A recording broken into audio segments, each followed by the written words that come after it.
Hey everyone, welcome back, it's Lucklight here, and we're continuing Dragon Warrior 2, and we're off to see if we can grab a silver key, which is, for some reason, all the way at the bottom of a cave.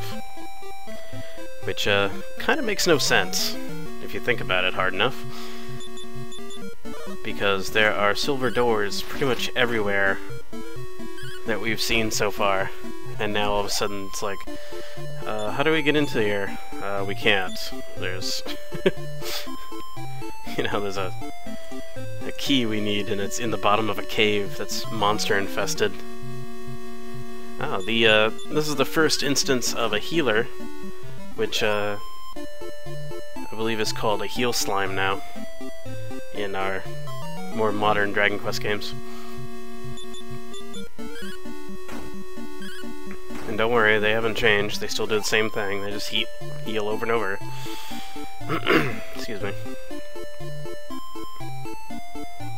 Anyway, I did gain a few levels. I bought some better weapons for Artho. He's got a chain sickle now too, and both of my folks have leather shields now too, so hopefully that'll be enough to carry us through this cave.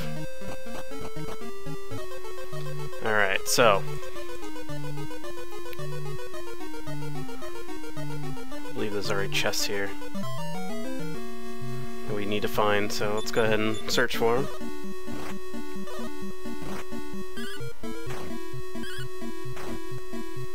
Yeah, Artho's not hitting too hard, but he's hitting better than he was, so. Plus, if I wanted to get really dirty, I could start throwing fireball spells, but it's more prudent to save those for healing spells. Save that magic point. Wit and courage have served thee well, for luck has been promoted to the next level. I used to love that. It makes you feel so good. Especially the sound effect. And by the way, even though their levels look like he caught up, I think it's just programmed that his first levels are easier to gain, because I have 1,000 experience on my main character and only 500 on this guy. So I didn't do any weird trick where I killed the main character and leveled up. I didn't do that at all.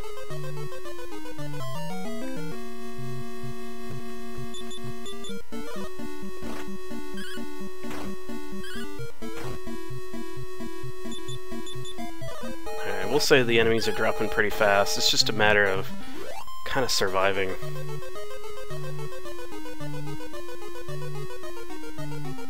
I also stocked up a bit on medical herbs and stuff, plus the ones I've been finding. And I carried a couple of antidote herbs too, just in case. I have been prone to be in situations in a lot of old RPGs where I get to the bottom of a cave, or really far away from any kind of restoration, and then boom, poison. And then I have to limp my ass back to civilization.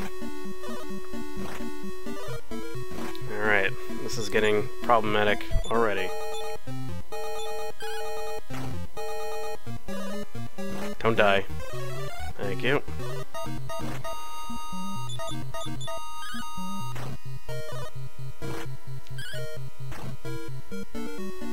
Yeah, when enemies catch you off guard, that's usually when problems start to happen.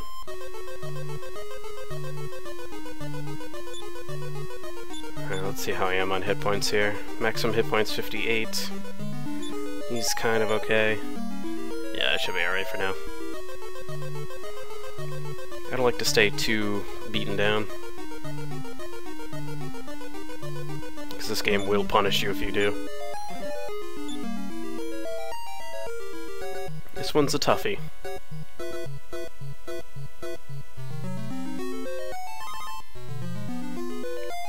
I mean, the controls and what's going on is very basic. It's just things can go wrong quickly. They kind of ease off in the third game and in the fourth game, which is probably why I love them so fondly. I will admit the 5th game and the 6th game and the 7th game are actually elude me in terms of I've never actually played them. I did get the remake of 4 on the DS and played through that and did all the cool extra stuff. And then the 5th game and 6th game came out, and like you would think I would buy it because I was like, you know, my terms of playing Dragon Quest, I almost said Final Fantasy. My terms of playing Dragon Quest is 1, 2, 3, 4, 8. And I could have played 7, I just didn't. But now it's going to come out on the 3DS. Or maybe by the time I air this episode, it's already out. I don't know. I don't know the release date yet, but well, I should know it, but I don't. But I do plan on picking that up and seeing what the big fuss is about. I heard it's controversial. So we'll see.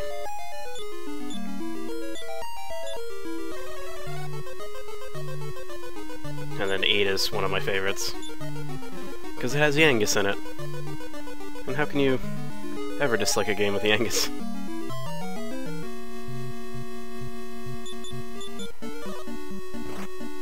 Oh great, I'm poisoned too. I like how it's so quick to tell you too. It's like, alas you're poisoned, oh yeah, and 4 damage. And that's why I brought the antidotes.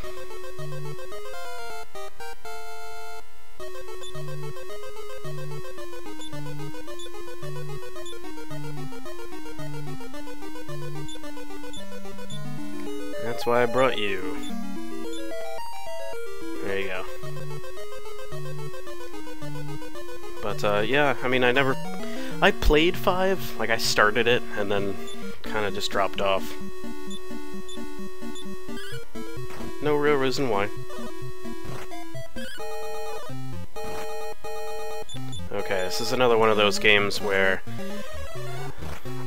if the enemy dies before your attack goes off, it doesn't switch to the next monster, it just whiffs. After I played a lot of the games I've been playing lately, all do that, and I really need to remember that. Oh good, replace my antidote herb.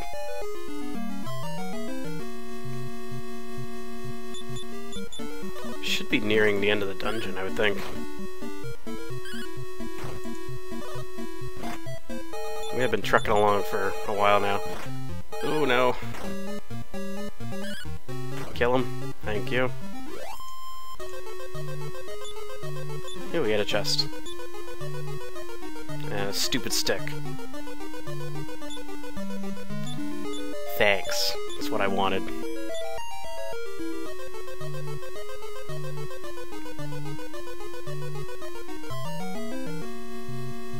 Ooh. New enemy. I did 1 damage to it. Oh, it's one of those, like, I take no damage when you hit me kind of enemies. Comparatively to other enemies.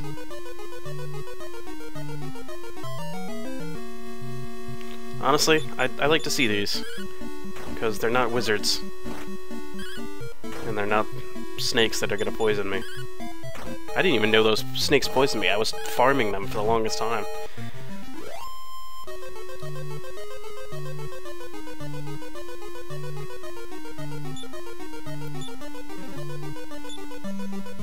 Wing of the Wyvern. Or Wyvern.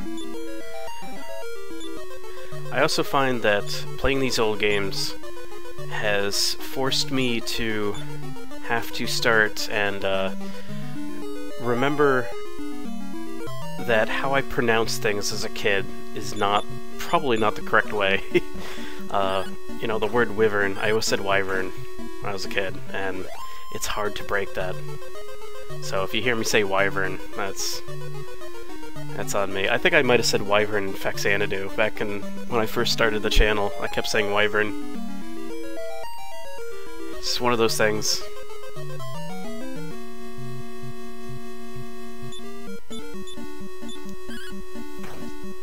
Alright, so drop the cobra. Eat a fireball. Plus, a lot of things that happen when you play a lot of RPGs is that your memory of how damaging a spell might be differs from game to game. In this game, Fireball is like a low-level fire spell. In Dungeons & Dragons, Fireball is murder. Alright, we got it. Silver key. There it is.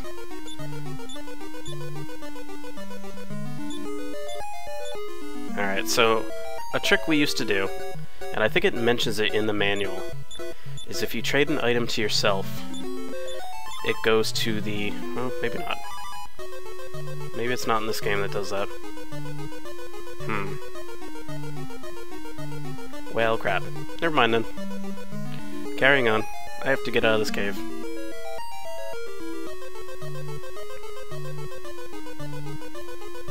But I think it's in one of the later games. I think it starts in the third game, maybe, if it doesn't do it in this one. Is that if you trade an item to yourself, it goes to the bottom of the list. So what you would want to do is push items you're going to use over and over to the top of the list so that you don't have to cycle through the entire menu to get to them. So, like keys. So we used to do that. We used to, cycle the keys to the top and then, useful. But I guess this one doesn't do that. But it's so commonplace in my head that I'm just like, yeah, that's what happens.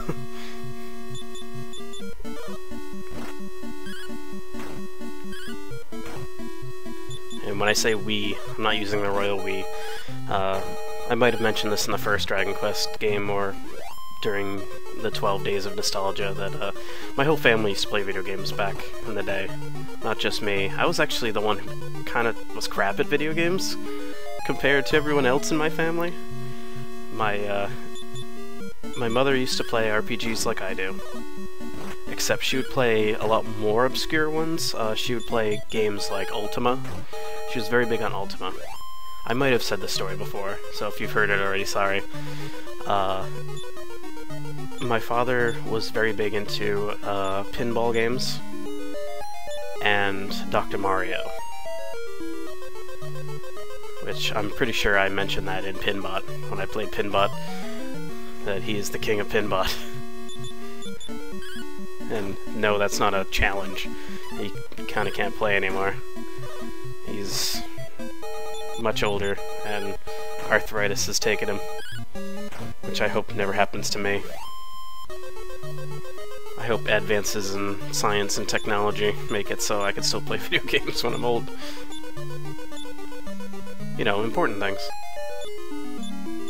Alright, so yeah, I'm just eating up all these medical herbs, because that's what I bought them for. I can always restock. The magic points are for emergencies at this point. But yeah, my whole family played, and we all had our save files on these games. I remember there was plenty of times, like, even in the Super Nintendo era, that I couldn't handle a boss of a certain RPG, and I would hand the controller to my father, and he'd just rip through it. He was a very good gamer.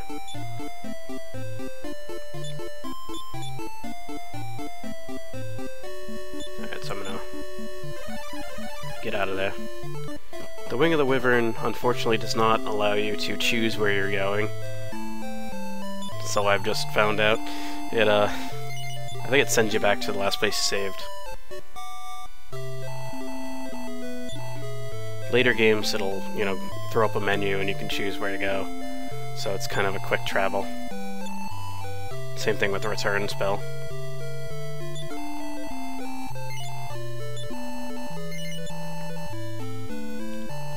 Alright, so let's grab our crap and sell it.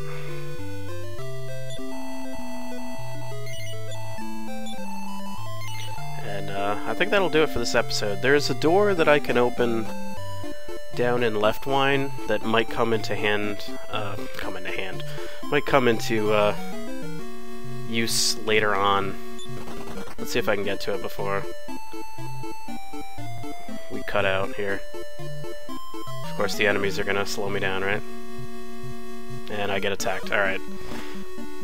so maybe we'll just run like a minute late here, just to show you. There's a room in the town that you use the silver key to get into, and it provides a kind of a mini-game in kind of, well, it's kind of a mini-game, it's not really, you don't really play anything, it's a lottery ticket. Yeah, but you have to have a lottery ticket, so we can't play it right now, but when we get one, we'll come back and we'll show it. And what it is just like, you know, it's like slot machine, just like 3 little icons kind of just move, and then you have a choice, or well, you don't have a choice, but you have a chance to win one of 5 prizes. I think one of the items will give me a discount on items. One of the items is just a medical herb, and one of them is like a wizard's ring that will restore magic points out in the field, which is kind of what I aim for. But it's nothing super good, but useful stuff if you can, you know, get your hand on a lottery ticket and, you know, actually win it. You know, might as well get something out of it, right? Anyway, on the next episode, we're going to finally get off this continent now that we have everything we need here, and we're gonna head south, and we're gonna probably run into the ruins of Moonbrook that we found out was burned down in the first episode. And we'll see what comes out of that, so I hope you join me for that. My name is Lucklight, thank you for watching, and have a good one.